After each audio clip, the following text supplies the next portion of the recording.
Hello everybody and welcome to my vlog. It's been a long time, but I'm back on it now, so that's the main thing. Today we're diving into a topic that is both controversial and crucial in our modern world. Nuclear power. We'll explore its history, how it works, and the pros and cons so that you can make up your own mind about this powerful energy source, which is also zero carbon.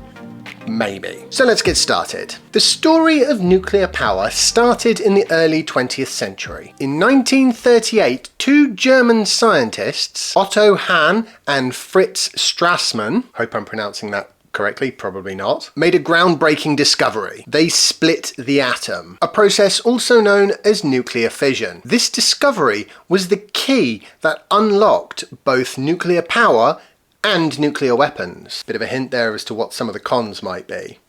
But first, let's have a quick look at what exactly fission is. So you take a large and heavy element, like for example uranium, and certain isotopes, that's variations. So basically, I don't know how much everybody knows about the way atoms are put together and what the sort of various naming conventions are, but fundamentally the number of protons in the nucleus of an atom determines what element it is, whether it's oxygen or carbon or hydrogen or helium, which are obviously, so hydrogen 1 proton, helium 2. It kind of goes like that. And with uranium, you have various isotopes of it. So that's where you have the number of protons that it has. I think it's something like 90 something, I'm not sure. So you've got the uranium number of protons and then a number of neutrons as well, and that number of neutrons can sort of vary, and different numbers of neutrons have different levels of radioactivity. In other words, they may expel that neutron, an extra neutron, that may then hit another nucleus of uranium, causing that to also expel some neutrons. And what that does is that process is fission, and because each neutron can then cause another fission event, you can easily end up with a chain reaction where one fission creates 2 neutrons and those 2 neutrons create another 4 fission events, and then that becomes 8, and very, very quickly you end up with a runaway cascade effect. That's a nuclear weapon when it's in an uncontrolled and rapid state of reaction, I guess you'd call it. So anyway, that's the basics, the super duper basics of what we're talking about here. So back to the history of nuclear technology. World War II pushed nuclear development into high gear. War has a habit of causing things to develop very quickly out of necessity. And the United States invested a gargantuan amount of money in something called the Manhattan Project, which you may have heard of, especially if you watched the recent film about it, which was pretty good. I found it a little slow in places, but it was good. And the Manhattan Project was obviously aimed at developing nuclear weapons specifically, but it also laid the groundwork in terms of understanding of nuclear physics for peaceful nuclear exploitation. And in 1954, the world's first civilian nuclear power plant came online in Obroninsk, Russia. Don't think I'm pronouncing that correctly. The United States followed Russia in 1957 with the Shippingport Atomic Power Station in Pennsylvania. And by the 1970s, nuclear power was seen as the future of energy generation. Clean, powerful, abundant. What's not to love? Fast forward to today and we have 440 nuclear power plants across the world, generating around 10% of the world's energy needs. But how exactly does atomic energy work? Nuclear power plants generate electricity through a process of fission. As I said, in simple terms, it involves the splitting of an atom of uranium-235 into smaller parts. It can be other elements, doesn't have to be uranium. This process releases a tremendous amount of energy in the form of heat. The heat is usually converted into steam, which then spins a turbine connected to a generator, producing electricity. The key advantage here is that the process does not create any carbon emissions, which is a major benefit in our fight against climate change. But as with any technology, there are benefits and drawbacks. So on the pros side, as I said, it's low carbon emissions. That's great. In fact, apart from the carbon emissions involved in actually building the plant, it really is almost completely none. The source of power just does not involve carbon, other than the occasional bit of graphite, which they use as a moderator. Basically helps speed up the nuclear reaction by slowing down the neutrons as they're passing through the uranium.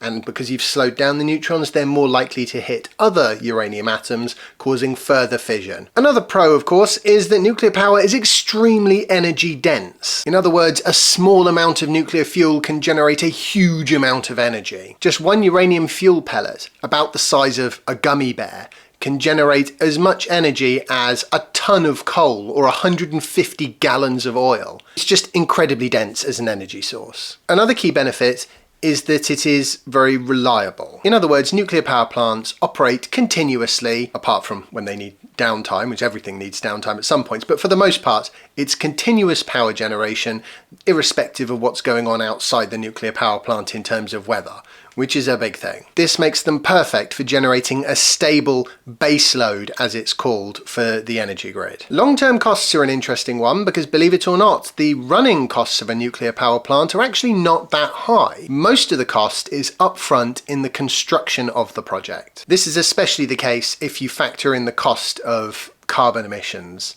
which tends to be an unpriced cost in most energy generation calculations, but it probably shouldn't be because climate change is costing us money. So that's the benefits. However, there are also significant risks. Firstly, although they're rare, nuclear accidents can be fairly catastrophic. Incidents like Fukushima in 2011 and Chernobyl in 1986 have demonstrated the capacity of nuclear power stations to cause great harm and disruption to both people and the environment. In fact, civilian nuclear disasters have been some of the most catastrophic and long-lasting events in modern history. These events, although rare, leave a lasting legacy due to the radioactive material that gets spread into the environment. So we all know about Chernobyl, probably watched the series on Netflix. That's another great watch, by the way. Really love that one. Very in-depth and mostly scientifically accurate and historically accurate, I believe,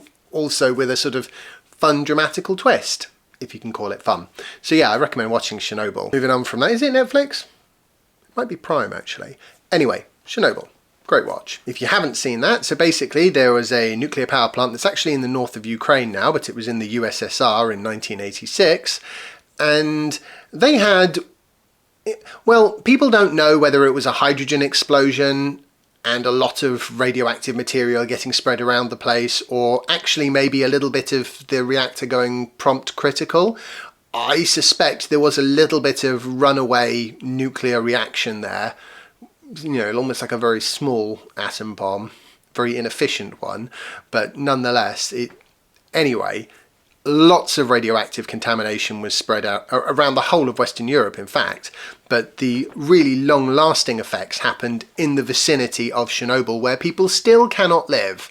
In fact, I think a bunch of Russian troops went in there and dug some trenches and then regretted it at the beginning of the Ukrainian war. Anyway, this is a side note. And then we have Fukushima in 2011, where a tsunami caused by an earthquake caused the generators to stop working. I think it was the actual power generators that maintained the cores, and they had a bunch of cores that then started to melt down, and that released radioactive contamination into the water and the ground, and it's just not, it wasn't good. Luckily, it seems like Fukushima has caused less long-lasting effects, and the Japanese government is slowly trying to sort of get people back onto the land, sort of certainly that's further away, and hopefully within maybe 100, 200 years, we'll be able to sort of settle the whole thing again, which would be nice. But yeah, it's, you know, these are, even so, long-term problems with nuclear. I mean, take Fukushima, for example. 150,000 people had to be evacuated.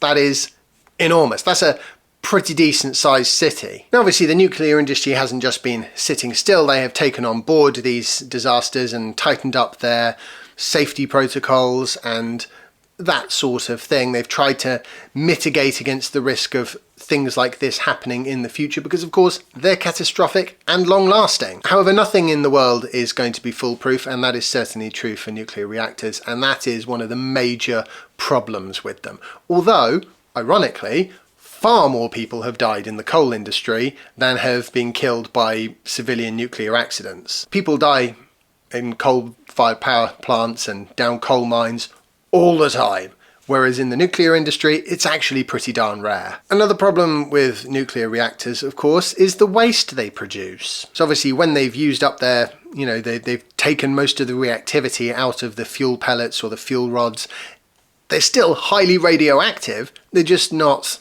reactive enough to be useful as a fuel anymore. So what do you do with them? And that's a big question that we don't really have the answer to. For the most part, we just kind of stick them in concrete tubs and bury them underground and hope we don't have an earthquake in that particular location. Yeah, it's a bit, we don't really know. Now the upside is, because you only need a small amount of fuel for a lot of energy, you also don't get a huge amount of waste. So there's that, I suppose. And another massive con that we can't get away from is the insanely high costs of building nuclear power plants. They are just very expensive to construct. In fact, I don't think I've ever heard of a nuclear power plant project that is not twice over budget at least, if not more. I mean, every now and again you see something in the news in the UK, they're always hugely over budget, and I guess that just speaks to the difficulty of building that kind of device. And then lastly, in the cons column, we've got to talk about the security situation. The problem with nuclear reactors is they use nuclear fuel.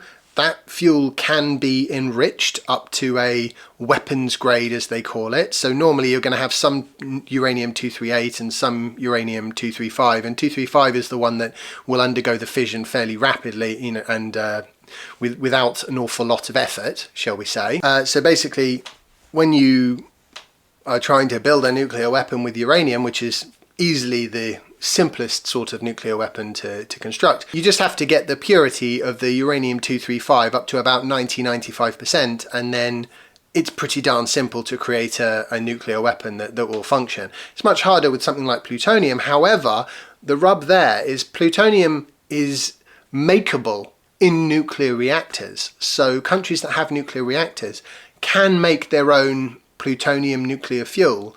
They then just have to do the maths on how to sort of create a nice implosion and build themselves a plutonium-based nuclear weapon.